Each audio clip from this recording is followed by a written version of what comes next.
It is hardly all Sarah Palin. She is, in fact, a relative newcomer to the orgy of fantasized violence and imagined revolution whose fires have been stoked for weeks, for months, for years by conservatives, but more often by mere mercenaries, men and women who believe nothing, who are in it for the gain or the profit or the sheer kick of bending masses to their will. Glenn Beck, who recoils when somebody actually readies for an attack on one of the FEMA internment camps he so cavalierly invented, who so cowers at the thought that he might get blamed or might lose some of his precious and well-earned gold, that he actually has to plead with his viewers not to become new Timothy McVeighs. Glenn Beck says that, and then comes back 3 days later and jokes about poisoning the Speaker of the House. It is irresistible to you, isn't it? It's the same thrill of irresponsibility, of caveman thought, of the drug addict who suddenly and joyously cares nothing about self-restraint. Sobered momentarily into realizing the prospective outline of the horrible shape at the horizon. Soldiers wounded, shooter says she was liberating, FEMA camp says she saw Glenn Beck tell her to rise up and fight back. Awakened to the idea that words you say on television have consequences which you cannot necessarily control. You plead, you almost cry for nonviolence. And yet within 72 hours, the thrill again rises up in your blood, and you cannot resist it. You must fantasize about murder.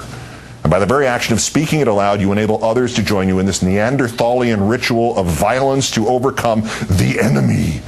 Whether the enemy is real or imagined, or whether the enemy really isn't an enemy at all, and it's just your neighbor with a different point of view, who wants to talk about it, wants to involve you in the decision, even though it is his turn to steer and not yours, and even though you both know that someday our system will give you another turn to steer. But ranting and crying and playing with toys on television does not work if you are advocating compromise and dialogue and thought.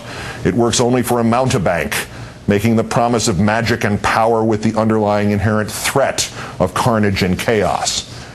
And now you add, you believe death panels are real, an idea so insane, which mainlines so directly back to the mercenary fantasies of the pathetic Betsy McCoy, that even Sarah Palin backed quickly away from them. But what a scare tactic. The big lie in the flesh. Your dream come true.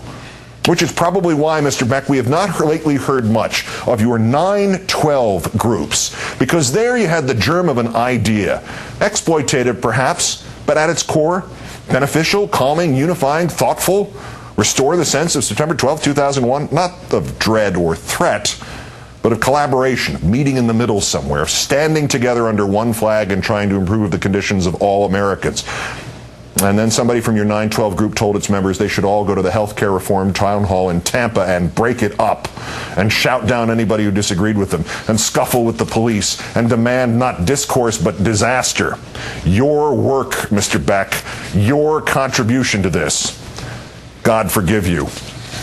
There are other instigators free in the land, nearly all of them in effect untrue believers, men intelligent enough to work their way up the political ladder in this country into the Senate of this nation, and yet suddenly foolish enough, or suddenly opportunistic enough, like Mr. Cornyn of Texas, to float conspiracy theories about the White House using health care reform to try to compile an enemies list, one email address at a time. When 4 years ago, this same senator was saying that the previous White House's pernicious, warrantless, illegal consumption of everybody's email address and everybody's email and everybody's websites, that was defensible and justifiable because, quote, none of your civil liberties matter much after you're dead. And now, pushing is Mr. Cornyn, the supposedly independent analysis of the proposed health care reform by the Lewin Group, that 119 million people would have to change their insurance. Mr. Cornyn not knowing, or being paid not to know, that the Lewin Group is wholly owned by an insurance company, the way the Lewin Group gave Mr. Boehner and Mr. Cantor $60,000 apiece. Wholly owned. Then there are the birthers.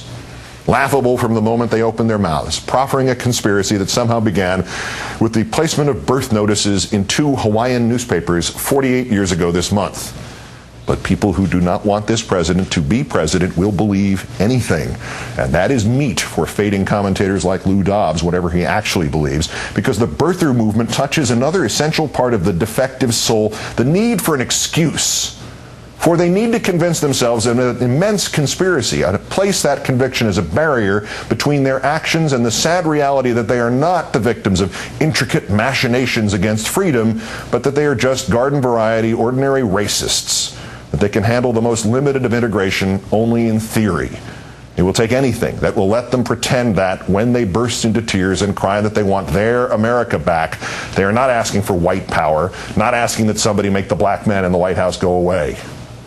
There are other instigators, of course, so obvious, so careless, knowing so well that anybody who desperately wants to believe lies will not even notice the truth standing next to them wearing a big red neon sign, like the just a mom from a few blocks away at the Wisconsin town hall who didn't think anybody might Google her name and find out she was really the ex-vice chairman of the county GOP and part of the campaign of the Republican who lost to the Democrat whose town hall she was at that moment helping to disrupt. Or like the smooth-talking hospital corporate titan, spreading millions around to enable the hate, knowing that none of the haters will ever realize nor care that they have become prostitutes for the healthcare industries. Like the people who propagated this widely cut and pasted, quote, line-by-line analysis of the Healthcare Reform Act, one that saves right-wingers the trouble of actually reading the bill or thinking about it. This is where the fictions come from, that this is funding ACORN, that it guarantees free health care for illegal immigrants, that it mandates abortions, demands euthanasia. If you read it without knowing the truth, you might shove the right-wingers out of the way at the town halls and start screaming yourself. It seems to have been created by the Liberty Council, an offshoot of Jerry Falwell's Liberty University, a council whose other big policy concern has been the attack on Christmas. And maybe there is the most brazen of them all, that man at the town hall in Connecticut wearing the "We Don't Want Government-Run Healthcare" sign above his head while wearing his Anthem Blue Cross and Blue Shield shirt. You might think it was because he was too stupid to wear something a little less corporately slavish, but given what those around him have read, they not only wouldn't care, they might even take comfort from that logo, that he could boast and that they could hate under the auspices of an actual caring, friendly, ruthless insurance company. My words, of course, are nothing to Mr. Anthem or Mr. Cornyn or Mr. Dobbs or Ms. Blish or Mr. Scott or the others. This is a job to them. And since we have placed a price tag on everything in this country, there is no soul searching involved. You have a job. If it involves stirring up frightened people to defend the corporation against the citizen, well, you have a salary to earn and a family to feed. The same rationalization that enables mob hitmen to sleep at night.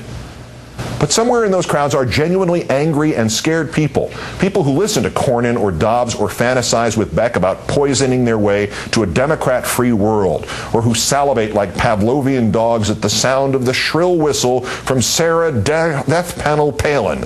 Somewhere in those crowds are some actual people with some actual brains still working and thinking and evaluating. For God's sakes, trust your instinct to think. There are no death panels. There could never be. Were there any steps taken towards them, I and 99.9% of the people in this country, from the fiercest liberal to the most apolitical blob, would be standing next to you preventing their creation. There are no plans to take your insurance away from you. There will be no rationing of care. There will be no health choices commissioner, and he will not be able to transfer money electronically out of your bank account. There will be nobody coming into your house and telling you what to eat. There will be no euthanasia. And the people to whom you are listening with half an ear are telling you half the truth on a good day.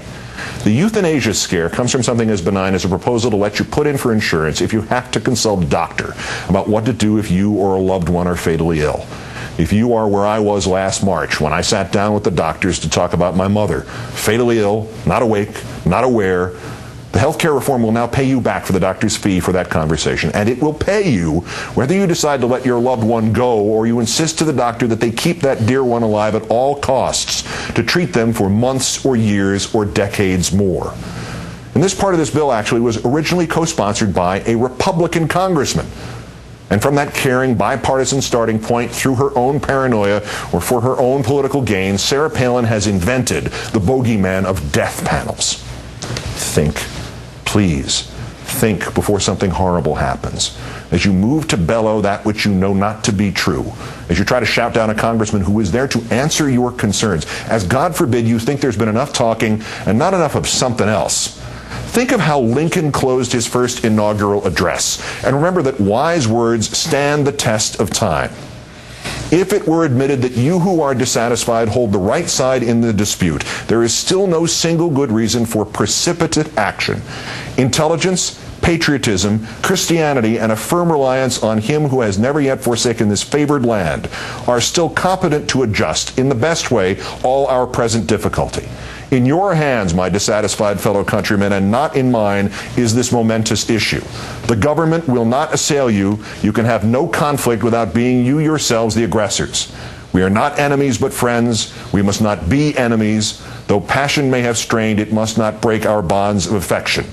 The mystic cords of memory, stretching from every battlefield and patriot grave to every living heart and hearthstone all over this broad land, will yet swell the chorus of the Union when again touched, as surely they will be, by the better angels of our nature.